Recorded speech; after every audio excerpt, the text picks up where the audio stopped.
కారణంగా paddy procurement సంబంధించినటువంటి paddy procurement సెంటర్లో టర్పల్లిని కప్పడానికి వెళ్ళినటువంటి రైతు అకాల వర్షానికి గోడకు కాపాడుకోవడానికి గోడ దగ్గరికి వెళ్ళారు.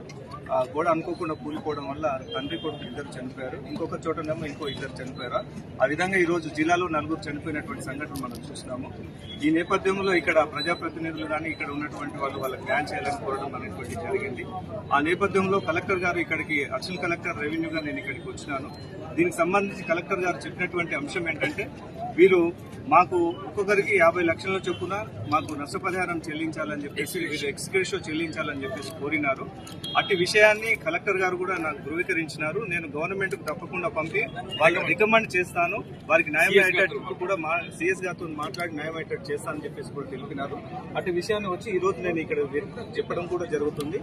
ఈ పంపించిన తర్వాత ఇటు కాపీని కూడా ఇక్కడ పిటిషనర్ ఎవరైతే ఉన్నారో వారికి ఇచ్చేసి ఈ విషయాన్ని నా తరఫున కూడా నేను వారికి న్యాయం చేసేటట్టు చేస్తాను. ఇక్కడ ఉన్నటువంటి ప్రజాప్రతినిధులు ఎవరైతే వాళ్ళకు కూడా తెలియజేస్తాను.